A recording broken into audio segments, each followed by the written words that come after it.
gnocchi nudi. If you haven't made them at home, well, Mel's about to show us how easy they are to do it. And what's the main difference between classic gnocchi and gnocchi nudi?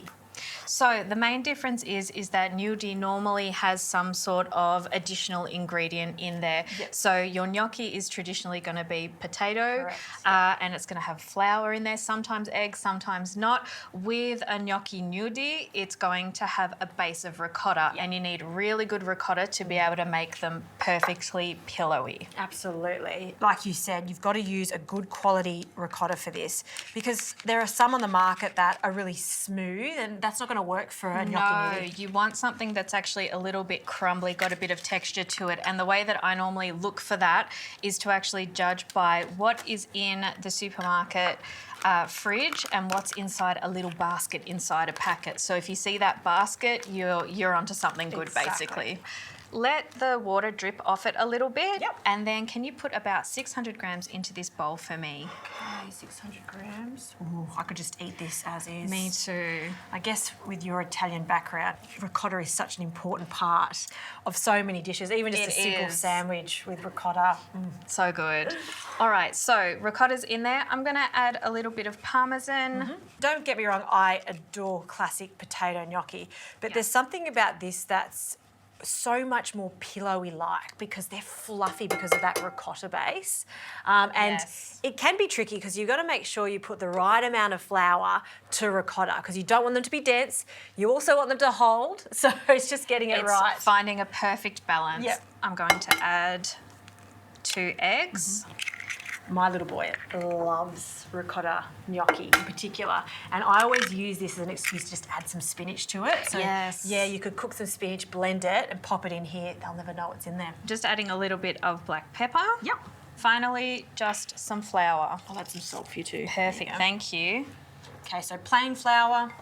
Plain flour, everything into a bowl, and we're just going to use our hands. Absolutely. So while I'm kneading this, I'll get you to get started on the sauce. My nonna would call this stupid sauce because it's so stupidly easy to make. Yeah. So you just need to put some butter, tomatoes, olive oil, a little bit of salt, and if you like a hint of spice like I do, add a little bit of nduja to the pan. Oh, nduja. It is so good.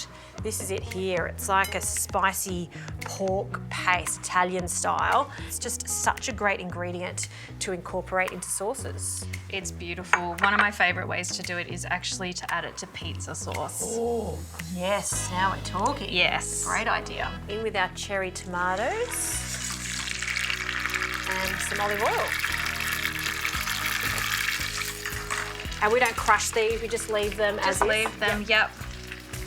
That is stupidly simple. It is. Anyone can do it. So while that's cooking away, we're going to shape our gnocchi. So I've just lightly pulled this together inside the bowl, and you can see that it comes together in sort of a loose dough. We do not want to knead this much further than this. Okay. It will become tough if you do. So we're just going to top some extra flour, slowly pat it out, and then we're going to break a piece off.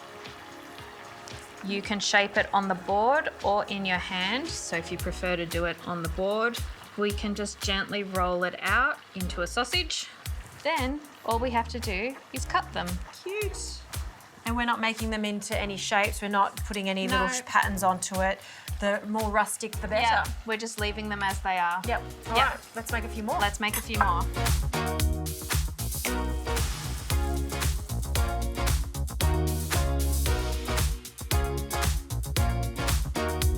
Perfect, so our gnocchi are ready. They're perfect little pillows. They're very cute. They're so cute. So I'll get you to add those carefully into the water. Yep. So we're gonna salt the water first. The rule of thumb is a heaped teaspoon of salt per litre of water to replicate the sea. So that's what it's meant to be. Okay.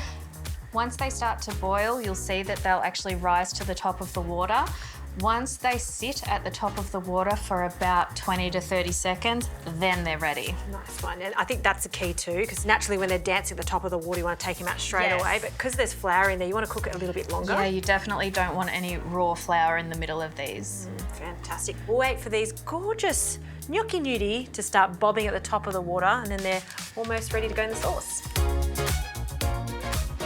Perfect, so they're floating to the top, so we're going to gently scoop them out and place them straight into the sauce.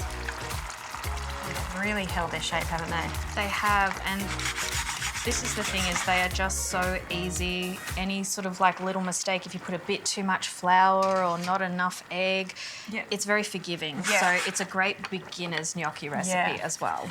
And all of that yummy pork fat that's come out of the nduja, you can see it just makes it glossy. Beautiful. And the butter on top of it. Yes, and it's just so creamy and delicious. Gorgeous.